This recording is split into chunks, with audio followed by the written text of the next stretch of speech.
రెండవ తెస్సలోనిక మొదటి అధ్యాయము 6-10 ఉన్నది సంఘము ఎత్తపట గురించా లేక రెండవ రాకడ గురించా వివరించండి. మొదట ఈ లేఖన భాగం ఏమిటో చూద్దాం.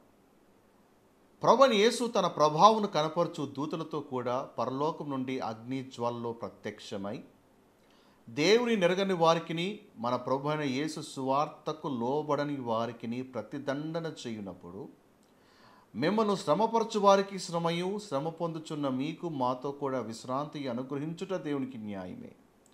ఆ దినమున తన పరిశుద్ధులయందు మహిమపరచబట్టుకును, విశ్వసించిన వారందరి యందు ప్రశంసించబట్టుకును ప్రభు వచ్చినప్పుడు అట్టివారు ఆయన సముఖం నుండి ఆయన ప్రభావం అందలి మహిమ నుండి పారద్రోలబడి నిత్య నాశనమును దండన పొందుదురు. ఏలైనగా మేము మీకు ఇచ్చిన సాక్ష్యము మీరు నమ్మితిరి.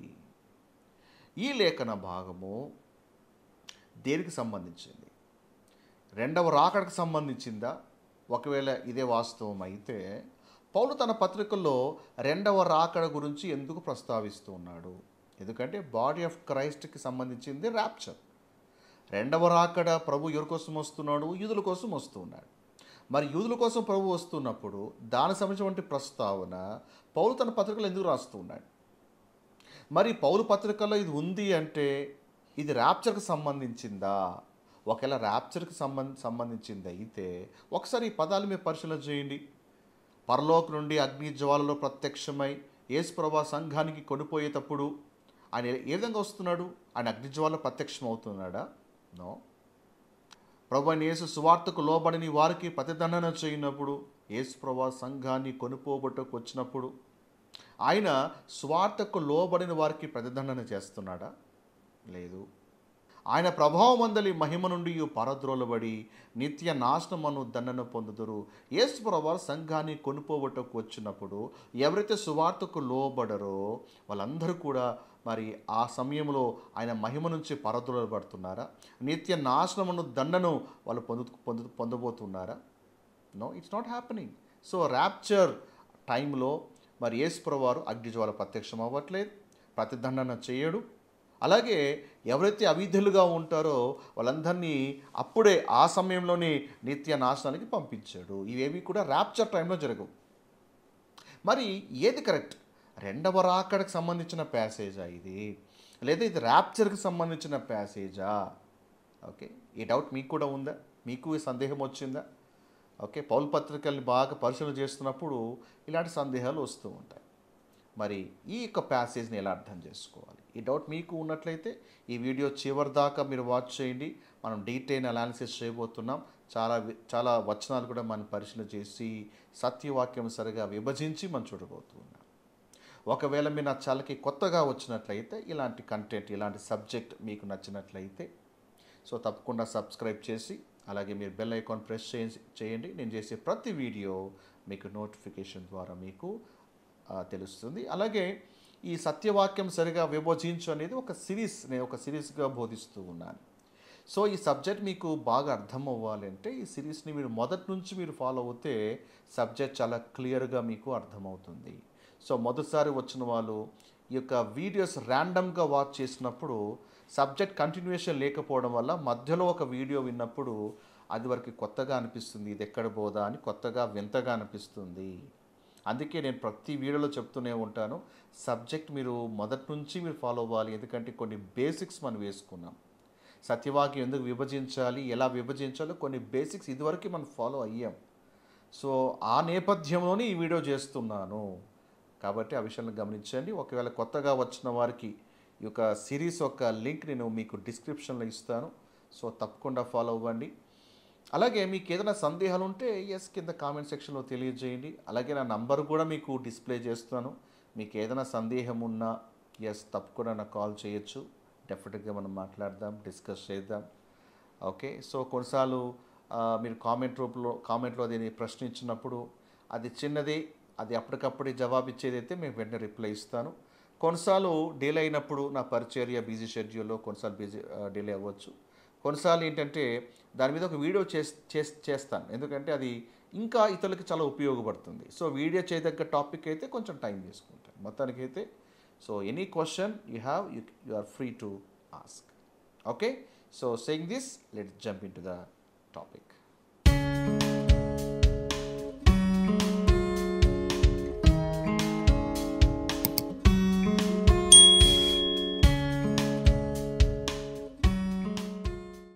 ఈ ప్యాసేజ్ని మనం అర్థం చేసుకోవాలంటే మొదట నేపథ్యము చూడాలి, అంటే బ్యాక్గ్రౌండ్ని మనం వెరిఫై చేయాలి. బైబిల్ ఏదన్నా సరే ఒక వచనం అర్థం అవ్వాలన్నా లేదా ఒక ప్యాసేజ్ అర్థం అవ్వాలన్నా నేపథ్యము చూడడం చాలా ఇంపార్టెంట్. అంటే ఏ నేపథ్యంలో ఈ మాటలు చెప్పబడ్డాయి.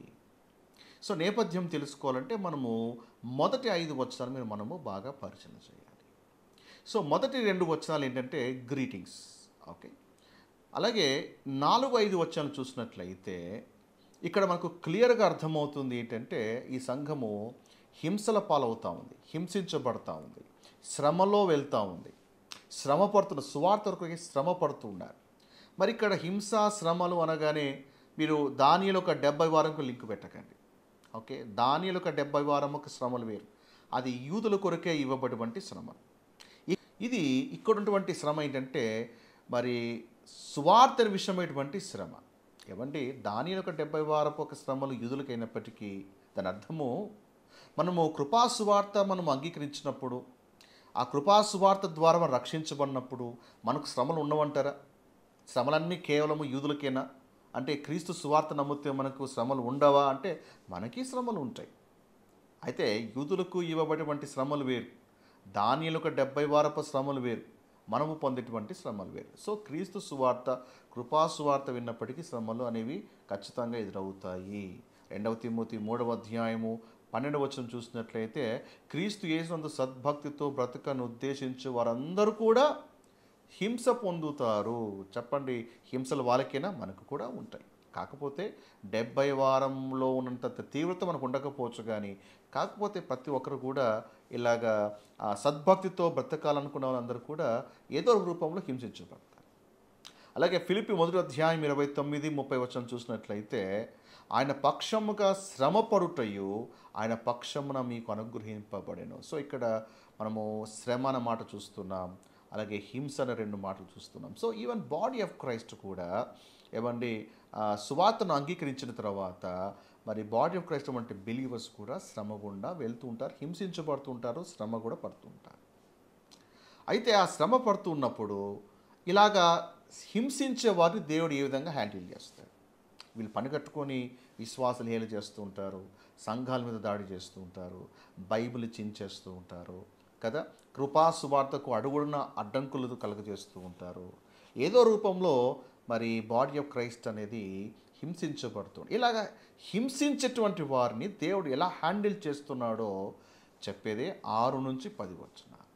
చాలాసార్లు శ్రమ పడినప్పుడు ఇబ్బందులు గురవుతున్నప్పుడు ఏం చేస్తామంటే చాలా బాధ ఆవేదన కలుగుతుంది. ప్రభువా ప్రతీకారం తీర్చండి అయ్యా, ప్రభువా నువ్వు న్యాయం తీర్చండి అయ్యా అని కదా. అలాంటి హింసించే వారిని దేవుడు ఎలా హ్యాండిల్ చేస్తాడు, ఎప్పుడు హ్యాండిల్ చేస్తాడు అనేది వివరించేది 6-10 వచనాలు. ఇప్పుడు ఈ 6-10 వచనాలు ఒకసారి క్షుణ్ణంగా మనము బాగా పరిశీలన చేద్దాం. ప్రభువైన యేసు తన ప్రభావంను కనపరుచుచు దూతలతో కూడా పరలోకం నుండి అగ్ని జ్వాలలో ప్రత్యక్షమై. సో ఇక్కడ 6వ వచనంలో పౌలు అంటాడు, ఇక్కడ ప్రభువైన యేసు అట ప్రభావమును కనపరచు దూతలతో కూడా పరలోకం నుండి, అంటే యేసు ప్రభువారు ఎలా వస్తున్నాడు? పరలోకం నుండి దూతలతో వస్తున్నాడు, అగ్ని జ్వాల ప్రత్యక్షమవుతున్నాడు. ప్రభువారు దూతలతో వస్తున్నాడు. ఆయన దూతలతో వస్తున్నాడు అనగానే ఇది ఏ రాకడకు సంబంధించింది? ర్యాప్చర్కి సంబంధించిందా లేదా 2వ రాకడకు సంబంధించిందా అనేది మనము బాగా పరిశీలన చేయాలి. సో యేసు ప్రభువారు పరలోకం నుండి దూతలతో ఎప్పుడు వస్తాడు, వచ్చినప్పుడు ఏమవుతుందో తెలుసుకోవాలి అంటే మనము ఇంకొక వచనాన్ని మనం పరిశీలన చేయాలి. ప్రకటన గ్రంథము 19వ అధ్యాయము 11వ వచనం.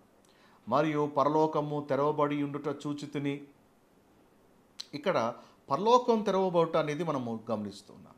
ఇంతకీ పరలోకము తెరవబడుతుంది కదా, మరి అంతకుముందే పరలోకము ఎప్పుడు తెరవబడింది? అసలు పరలోకము తెరవబడుట దేనికి సూచన?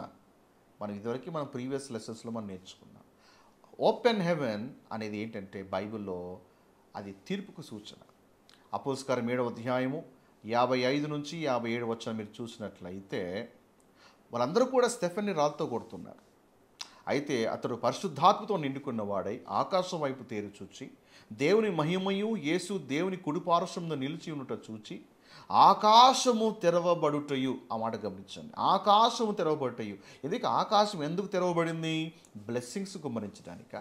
ఆకాశం ఎందుకు తెరవబడింది? దేవుని యొక్క దీవెనలు ప్రజల మీద కుమ్మరించడానిక. గమనించాలి, మనుష్య కుమారుడు దేవుని కుడి పార్శ్వమున నిలిచి ఉండుట చూచుచున్నాను. ఎందుకు ప్రభువారు, మనుష్య కుమారుడు ఇక్కడ ఎవరు? ప్రభువారే. ప్రభువారు ఎందుకు నిలబడుతున్నాడు? ఆకాశము తెరవబడింది, ప్రభువారు నిలబడుతున్నారు. దీని అర్థం ఏంటి తెలుసా? తీర్పుకి సూచన. దేవుడు నిలబడ్డాడు అంటే తీర్పుకు సూచన. Let God arise, enemies be scattered. దేవుడు లేచునుగాక, శత్రులందరూ కూడా పారిపోనుగాక. దేవుడు లేస్తే ఏమవుతుంది తెలుసా? అది తీర్పుకి సూచన. ఎప్పుడైతే మరి స్టెఫెను ఆకాశం తెరవబడింది, దేవుడు నిలబడ్డాడు అనగానే అది తీర్పు అన్న సంగతి అక్కడ తోటి వాళ్ళ యూదులు కూడా అర్థమైంది. ఏమయ్యా స్టెఫెను, దేవుడు తీర్పు తీరుస్తున్నాడా? ఆకాశం తెరవబడిందా? దేవుడు తీర్పు తీరుస్తున్నాడా? అంటే నేను కొడితే దేవుడు తీర్పు తీరుస్తున్నాడా? చూడండి వాళ్ళు ఏం చేస్తారు చూడండి. 57 వచనం. అప్పుడు వారు పెద్ద కేకలు వేసి. ఎందుకు కేకలు వేశారు? చెవులు మూసుకొని. ఎందుకు చెవులు మూసుకున్నారు? కారణం ఏంటంటే ఇందాక స్టెఫెను అన్నాడు కదా, ఆకాశం తెరవబడింది, మనుష్య కుమారుడు నిలబడ్డాడు అనగానే వాళ్ళు దాన్ని జీర్ణించుకోలేకపోయారు. ఏంటి, దేవుడు తీర్పు తీరుస్తున్నాడా? దేవుడు జడ్జిమెంట్కి రెడీగా ఉన్నాడా అని ఆ మాటలు జీర్ణించుకోలేక అతని మీద పడి చంపేశారు. సో యాక్చువల్గా యాక్ట్స్ 7th చాప్టర్లో స్టెఫెన్ని రాళ్ళతో కొట్టి పరిశుద్ధాత్మని అప్పుడే యేసు ప్రభువు వారి యొక్క రాకడ జరిగిపోవాలి. ఆకాశం అప్పుడే తెరవబడింది. కానీ ఆ తర్వాత ఏమైంది? డిస్పెన్సేషన్ ఆఫ్ ఏజ్, దేవుని యొక్క కృప ఒక ఏర్పాటు కాలం అనేది మొదలైంది. కాబట్టి ఈ ప్రోగ్రాం ఏమైతే ఉందో అది సస్పెండ్ అయ్యింది. సో ఆకాశము తెరవబడినప్పటికీ కూడా మనుషు కుమారుడు దిగి రాలేదు. యాక్చువల్గా అప్పుడు దిగి రావాలి, కానీ దిగి రాలేదు. ఆ ప్రోగ్రాం పోస్ట్పోన్ అయింది. ఇప్పుడు ప్రకటన 19వ అధ్యాయం 11వ వచనంలో ఇక్కడ ఏంటి? పరలోకం తెరవబడుట చూచితిని.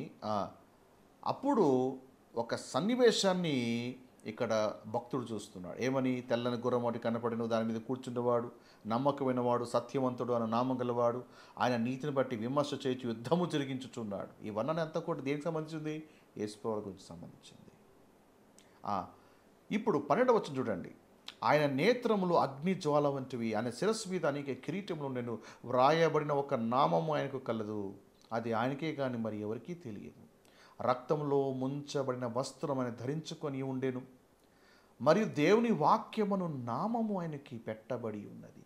దేవుని వాక్యము నామము ఎవరు? ప్రభు అయిన క్రీస్తే. సో క్లియర్గా ఇది ప్రభు అయిన క్రీస్తే అని అర్థమవుతుంది. 14వ వచనం చూడండి. పరలోకమందున్న సేనలు, ఏమండి? పరలోకమందున్నటువంటి సేనలు ఆయనను వెంబడించుచుండిరి. ఇప్పుడు ప్రభుతో పాటు ఎవరు వెంబడిస్తున్నారు? పరలోకమందున్న సేనలు వెంబడిస్తున్నాయి. పరలోకమందు వంటి దేవదూతలు ప్రభుని వెంబడిస్తున్నాయి. అర్థమైందా? ఇక్కడ ప్రభుతో పాటు వచ్చేది ఎవరు అంటే దేవదూతలు, పరలోకపు సేనలు అనే విషయాన్ని మనము అర్థం చేసుకోగలగాలి. ఓకే. సో కాబట్టి ప్రకటన గ్రంథము 19వ అధ్యాయము క్లియర్గా అది రెండవ రాకడ సంబంధించింది అని మనకు అర్థమైపోయింది. సో దేవుడు గుర్తుంచుకోవాలి, దేవుడు దూతలతో వస్తున్నాడు అంటే it is about the second coming. ఇప్పుడు దీన్ని ర్యాప్చర్తో కంపేర్ చేద్దాం. సంఘము కొనుపోబడ్డానికి ప్రభు వస్తున్నాడు కదా, ఆ సన్నివేశానికి రెండవ రాకడలో ప్రభు వస్తున్నాడు కదా, ఈ సన్నివేశానికి రెండు కూడా కంపేర్ చేద్దాం. అప్పుడే మనకు ఒక క్లారిటీ అనేది వస్తుంది. మరి ర్యాప్చర్లో ప్రభు ఏ విధంగా వస్తున్నాడో తెలుసుకోవాలి అంటే ఆ సంఘము కొనుపోబడ్డానికి సంబంధించినటువంటి ప్యాసేజ్ ఏం చెప్పండి? మొదటి తెస్సలోనిక 4వ అధ్యాయం కదా, అధ్యాయంకి వెళ్ళిపోతాం. 13-14 వచనాలు చూడండి. సహోదరులారా, నిరీక్ష లేని ఇతర వల్లే మీరు దుఃఖపడుకున్న నిమిత్తము నిద్రించుచున్న వారి గురించి మీకు తెలియకుండా మాకు ఇష్టం లేదు. ఏంటిది? 14వ వచనం. యేసు మృతి పొంది తిరిగి లేచిన మనం నమ్మినలా అదే ప్రకారము యేసునందు నిద్రించిన వారిని దేవుడు ఆయనతో కూడా వెంట పెట్టుకొని వచ్చును. ఇప్పుడు చెప్పాలి, ర్యాప్చర్ సమయంలో ప్రభు ఎవరిని వెంట పెట్టుకొని వస్తున్నాడు? దేవదూతలు వెంట పెట్టుకొని వస్తున్నాడా, లేదా యేసునందు నిద్రించిన వారిని వెంట పెట్టుకొని వస్తున్నాడు? ఇక్కడ యేసునందు నిద్రించిన వారిని వెంట పెట్టుకొని వస్తున్నాడు. ఇక్కడ దేవదూతల ప్రస్తావన లేదు. అర్థమవుతుందా? ఇక్కడ ప్రధాన దూత శబ్దము అనేటువంటి మాట మనకి కింది వచనంలో కనపడుతుంది కానీ, బట్ ఇక్కడ దేవదూతల దూత గణము పరలోకపు సైన్యముతో వస్తున్నాడు అటువంటి ప్రస్తావన ఇక్కడ మనకు కనిపించట్లేదు. ఇక్కడ యేసు వెంట పెట్టుకొని వచ్చేది ఎవరిని అంటే, నిద్రించిన వారిని వెంట పెట్టుకొని వస్తున్నాడు. Let me make it very clear. ర్యాప్చర్లో యేసు ప్రభువారు నిద్రించిన వారిని, ఎవరు ఏ కాలంలో అంటే బాడీ ఆఫ్ క్రైస్ట్, అంటే కృపాకాలములో ఎవరైతే యేసుని విశ్వసించి మరణించారో ఆ వారిని వెంట పెట్టుకొని వస్తున్నారు. అంటే ఆది కాండం నుంచి ర్యాప్చర్ వరకు చనిపోయిన వాళ్ళందరినీ కాదు, డిస్పెన్సేషన్ ఆఫ్ గ్రేస్ పీరియడ్లో ఎవరైతే మరి సువార్తను, కృపా సువార్తని విని ఎవరైతే వాళ్ళు విశ్వసించి వాళ్ళు మరణించారో, మరి మరణించినటువంటి వారిని దేవుడు ర్యాప్చర్ టైంలో దేవుడు వెంట పెట్టుకొని తీసుకుని వస్తున్నాడు. ఎందుకు తీసుకుని వస్తున్నాడు? ఎందుకంటే వాళ్ళకి గ్లోరిఫైడ్ బాడీస్ ఇవ్వడానికి, మహిమగల శరీరం ఇవ్వడానికి దేవుడు వారిని తీసుకొని వస్తున్నాడు. రెండవ రాకడలో ఎవరిని వెంట పెట్టుకొని వస్తున్నాడు అంటే, పరలోకపు సేనల్ని, అంటే దేవదూతల్ని వెంట పెట్టుకొని వస్తున్నాడు. ఈ క్లారిటీ మీకు తెలియాలి. Okay, right. 15వ వచనం చూడండి. మేము ప్రభు మాటలు బట్టి మీతో చెప్పినది ఏమనగా, ప్రభు రాకడ వరకు సజీవులమై నిలిచి ఉండు మనము నిద్రించిన వారి కంటే ముందుగా ఆయన సన్నిధి చేరము. సో మొదట ఎవరు చేరుతారు? మొదట నిద్రించిన వాళ్ళు చేరుతారు, followed by those who are alive. ఎవరైతే సజీలుగా ఉంటారో వాళ్ళు కూడా కొనుక్కోబడతారు. కొనుక్కోబడిన తర్వాత ఏమవుతుంది? ఆర్భాటముతోనూ ప్రధాన దూత శబ్దముతోనూ దేవుని బూరతోనూ పరలోకం నుండి ప్రభు దిగి వచ్చును. పరలోకం నుండి ప్రభు దిగి వస్తాడు. దూత సైన్యం వస్తుందని, దూత గణం వస్తుందని, పరలోక సేనలు వస్తానికి ఇక్కడ రాయబడలేదు. పరలోకం నుండి ప్రభు దిగి వచ్చును. ఈ మాట మీరు ఇంగ్లీష్లో చూడండి, ఫర్ ద లార్డ్ హిమ్సెల్ఫ్ అని రాయబడింది. అంటే ఆయనే స్వయంగా వస్తున్నాడు. దేవదూతల ప్రస్తావన ఇక్కడ లేదు. క్రీస్తునందు మృతులైన వారు మొదట లేస్తారు. సో కాబట్టి ప్రభువే వస్తున్నాడు. ఇక్కడ ఏంజిల్స్ యొక్క ప్రస్తావన అనేది లేదు. 17వ వచనం చూడండి.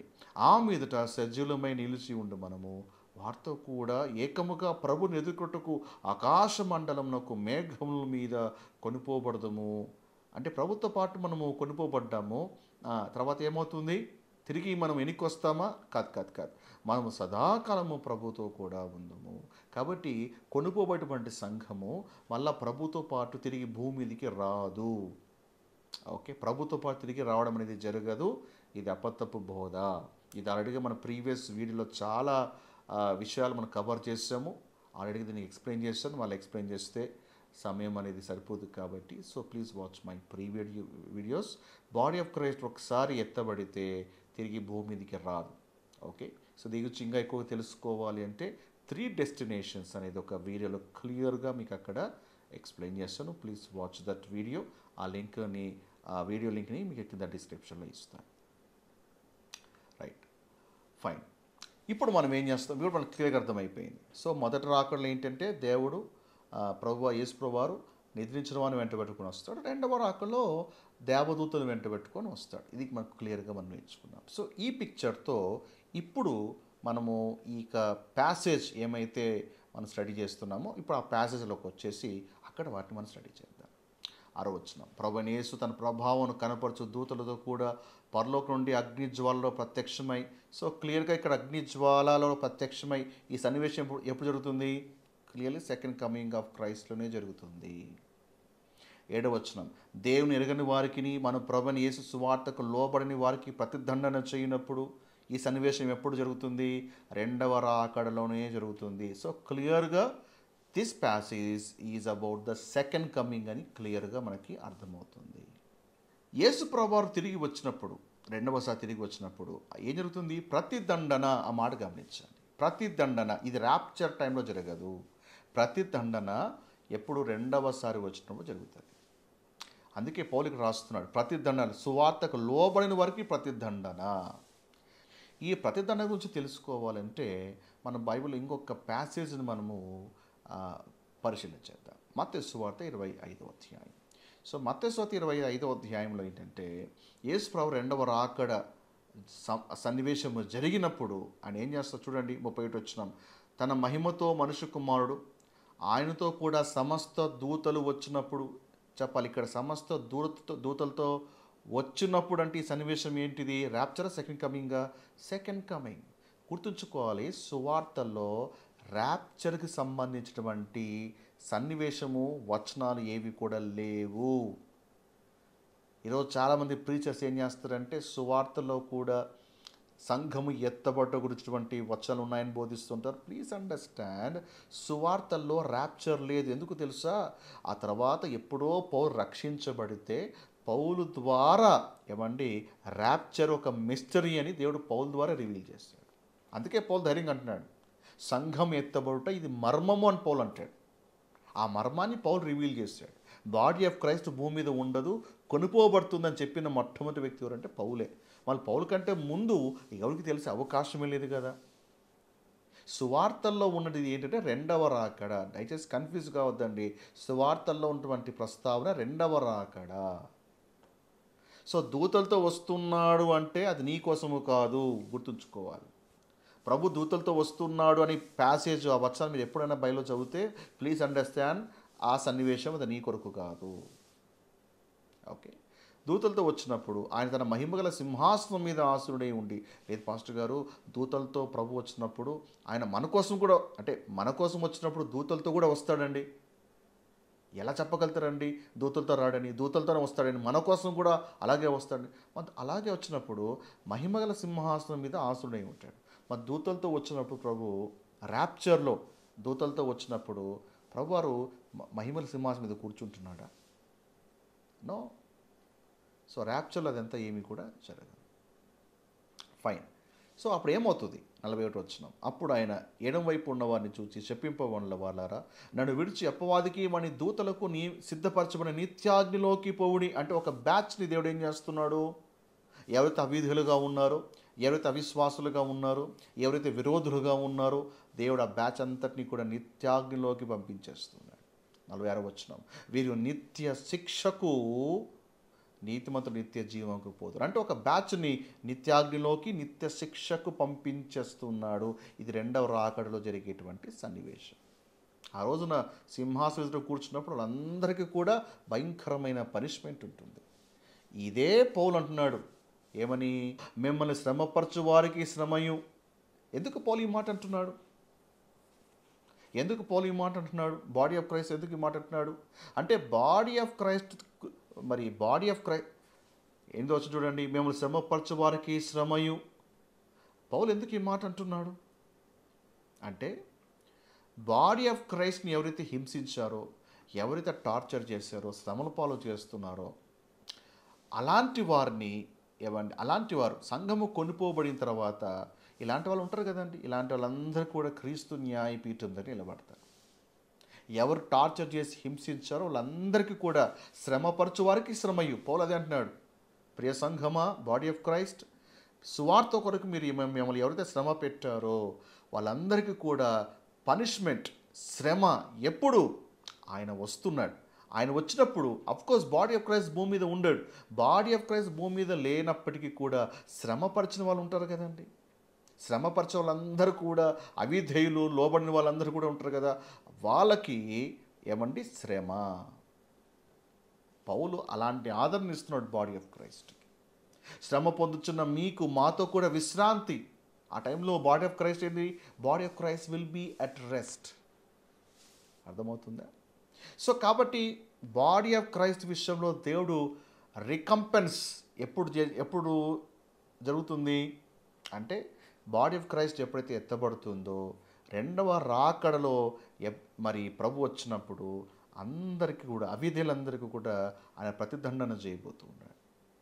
10వ చూడండి, ఆయన సముఖం నుండి ఆయన ప్రభావం మందలి మహిమ నుండి పారద్రోలబడి నిత్య నాశనమును దండను పొందుతురు. పౌలు అంటాడు కదా, ఈరోజు మిమ్మల్ని హింసించబట్టు, ఈరోజు మిమ్మల్ని టార్చర్ చేయొచ్చు, ఈరోజు మిమ్మల్ని గేలి చేయొచ్చు, ఇలాంటి వాళ్ళందరినీ కూడా దేవుడు చూస్తున్నాడు. దేవుడు ఒక కాలం నిర్ణయించాడు. ఈ కృపాకాలం ఎప్పుడైతే పూర్తవుతుందో అప్పుడు యేసు ప్రభువారు సంఘాన్ని కొనుపోబడిన తర్వాత రెండవ రాకడ అంటే హింసల కాలం అయిన తర్వాత 7 ఏళ్ల శ్రమకాలం అయిన తర్వాత రెండవ రాకడలో దేవుడు వీళ్ళందరినీ కూడా వాయించబోతున్నాడు. దేవుడు వీళ్ళందరినీ కూడా తుప్పు తీయబోతున్నాడు. వీళ్ళందరూ బెండు తీయబోతున్నాడు. వీరందరూ కూడా నిత్య నాశనమును దండన పొందుదురు పౌలు అంటున్నాడు ఇక్కడ. అంటే ఇక్కడ యూదులు హింసించిన వారే కాదండి, బాడీ ఆఫ్ క్రైస్ట్ హింసించిన వాళ్ళు కూడా భూమి మీద ఉంటారు కదా, వాళ్ళు కూడా హింసించబడతారు. ఇప్పుడు అదే విషయమే కదా మత్తయి సువార్త 25వ అధ్యాయంలో రాయబడింది 31లో తన మహిమతో మనుష్య కుమారుడు వస్తాడు అని. ఇక్కడ కూడా మరి పౌలు అదే అంటాడు, ఏమని? ఆయన ప్రభావందలి మహిమ నుండి పారద్రోలబడతారు.